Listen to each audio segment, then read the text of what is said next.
স্টুডিওতে আছেন রায়হানুল রানা, যাচ্ছি তার কাছে। রানা, আপনাকে স্বাগত জানাই। ধন্যবাদ। রানা, ভারতের বিধানসভা নির্বাচনের খবর দেখছিলাম, একটু বিস্তারিত জানাবেন। এই মুহূর্তে আসলেই কি বিজেপি বিজয় হয়ে গেছে কিনা? জাফর, আমরা যেমনটা হেডলাইনে পড়ছিলাম যে পশ্চিমবঙ্গে বিজেপির ইতিহাস কেন বলছি, তার কারণ 1947 সালে ভারত স্বাধীনের পরে প্রথমবারের মতো পশ্চিমবঙ্গে কিন্তু ক্ষমতায় আসতে যাচ্ছে বিজেপি। আপনি জানেন 294 আসনের মধ্যে 200 শেষ খবর পর্যন্ত 208টি আসনে এগিয়ে আছে এই বিজেপি। অন্যদিকে মমতার দল, যারা 34 বছরের বাম শাসনকে অবসান ঘটিয়ে যারা ক্ষমতা এসেছিল, সেই মমতার দল 15 বছর পর কিন্তু হাঁটতে বসেছে।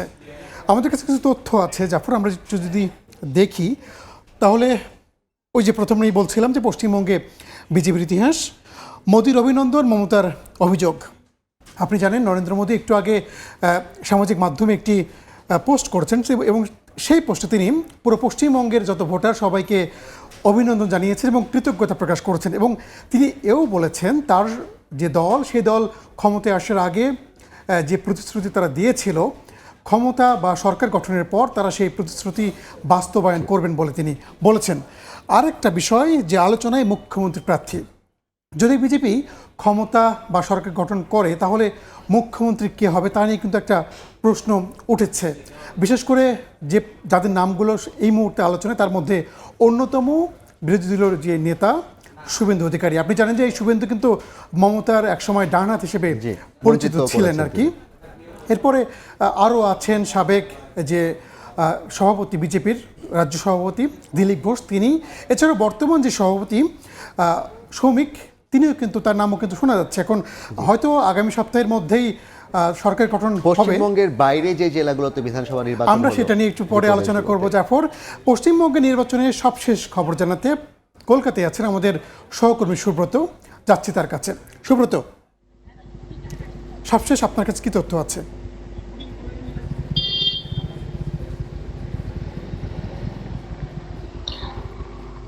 রানা, আপনি ঠিকই বলছিলেন যে প্রধানমন্ত্রী নরেন্দ্র মোদী সামাজিক যোগাযোগ মাধ্যমে বলেছেন, কিন্তু তার আগে জানিয়ে রাখি যে তিনি কিছুক্ষণ আগে দিল্লির সদর দপ্তরে তিনি কিন্তু দীর্ঘ ভাষণ দেন এবং তার আজকে বডি ল্যাঙ্গুয়েজ, তার পরনে পোশাক, এটি কিন্তু সমগ্র ভারতবাসীর নজর কেড়েছে। দেখুন, 15ই মার্চ ভারতের নির্বাচন কমিশন শুধু পশ্চিমবঙ্গে নির্বাচনের নির্ঘণ্ট প্রকাশ করেছে তা নয়, কিন্তু এর সঙ্গে কেরল, আসাম, পুদুচেরি এবং তামিলনাড়ুতেও হয়েছে। যদিও আজকে প্রধানমন্ত্রীর ভাষণে দেখা গিয়েছে যে পশ্চিমবঙ্গকেও তিনি বারবার সামনে এনেছেন, পশ্চিমবঙ্গের সাধারণ মানুষকে তিনি ধন্যবাদ জানিয়েছেন। এবং সবচেয়ে বড় কথা যে তিনি কিন্তু যে ভূষণ, তার যে পোশাক ছিল ধুতি পাঞ্জাবি, সেই ধুতি পাঞ্জাবি পরে কিন্তু আজকে তিনি প্রায় দীর্ঘ বক্তব্য রাখেন এবং সেখানে তিনি বলেছেন যে বদলা নয়, বদলাতে হবে। অর্থাৎ যে ভয় তোষণ এবং দুর্নীতির যে একটি ব্যাধি হয়ে গিয়েছিল পশ্চিমবঙ্গে গত কয়েক দশক ধরে, সেখান থেকে বেরিয়ে আসতে হবে এবং বিজেপি সেটিই করবে। এবং বিজেপি প্রতিশ্রুতি দিয়েছে যে প্রধানমন্ত্রী নরেন্দ্র মোদী যখন নির্বাচনে এসে মোদীর গ্যারান্টি হিসেবে দিয়েছেন যে রাজ্যের সামাজিক উন্নয়ন, নারীদের সুরক্ষা এবং যুবকদের কর্মসংস্থান, সবটাই কিন্তু একেবারে অক্ষরে অক্ষরে পালন করা হবে, এমনটাও কিন্তু প্রধানমন্ত্রী নরেন্দ্র মোদী তিনি কিন্তু আজকে প্রতিশ্রুতি দিয়েছেন। তো এই ছিল আমার কাছে ভারতের পশ্চিমবঙ্গে একেবারে ভারতের পশ্চিমবঙ্গে বিধানসভা নির্বাচনের ফলাফলের পর যে রাজনৈতিক প্রতিক্রিয়া আমার কাছে থাকা সে সংক্রান্ত সবশেষ তথ্য। সুব্রত, আপনি ধন্যবাদ।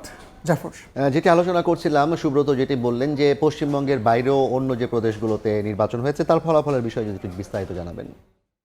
জাফর, একটা বিষয় একটু বলে রেখেছি, পশ্চিমবঙ্গে যে দলই ক্ষমতায় আসুক না কেন ঢাকার সঙ্গে সম্পর্কে প্রভাব পড়বে না বলে জানিয়েছেন পররাষ্ট্র প্রতিমন্ত্রী শামা ওবায়েদ। বিকেলে পররাষ্ট্র মন্ত্রণালয়ের ব্রিফিংয়ে শীঘ্রই ভারত সব ধরনের ভিসা কার্যক্রম স্বাভাবিক করবে বলে আশা প্রকাশ করেন তিনি।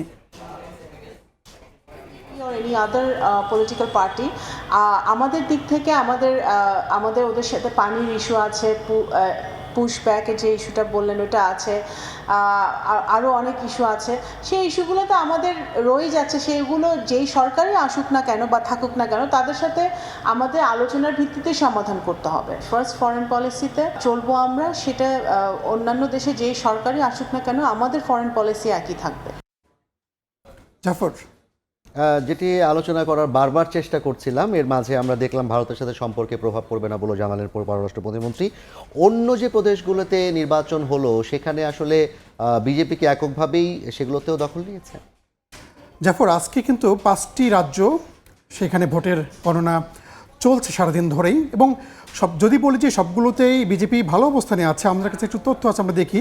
তবে সবচেয়ে বড় চমক পশ্চিমবঙ্গের পরে কিন্তু চমক দেখিয়েছে তামিলনাড়ু। আপনি জানেন থালাপতি বিজয় দক্ষিণের অনেক বড় একজন তারকা, তিনি মাত্র 2 বছর আগে একটি রাজনৈতিক দল তৈরি করেছিলেন এবং সেই দল এবার বাজিমাত করেছে পুরো তামিলনাড়ুতে, এবং তার দল এখন পর্যন্ত 100-র বেশি আসনে তারা এগিয়ে আছে এবং ধারণা করা হচ্ছে তিনি হয়তো তামিলনাড়ুর পরবর্তী মুখ্যমন্ত্রী হতে যাচ্ছেন। এছাড়া একটা বিষয় বলি, কেরালায় বাম শাসনের অবসান, শুধুমাত্র কেরালা না পুরো ভারত জুড়ে বাম শাসনের অবসান হচ্ছে আজকের মধ্য দিয়ে। কারণ আপনি জানেন পশ্চিমবঙ্গে দীর্ঘ 34 বছর কিন্তু বামরা ছিলেন, এরপর কেরালায় অনেক দিন ছিলেন, সেখানে আবারও কংগ্রেস জোট ক্ষমতায় আসতে যাচ্ছে। এছাড়াও আসাম পুদুচেরিতে কিন্তু বিজেপির জয়, আসামে এর আগেও বিজেপি ছিল, আবারও সেখানে বিজেপির প্রত্যাবর্তন হয়েছে।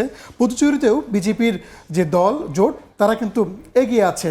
বলা যায় যে পশ্চিমবঙ্গ, আসাম, পুদুচেরি এগুলোতে কিন্তু বিজেপি জোট এগিয়ে আছে। অন্যদিকে শুধুমাত্র তামিলনাড়ুতে পরিবর্তন হচ্ছে হয়তো, এবং কেরালায় পুরোপুরি কংগ্রেস আসছে। জাফর।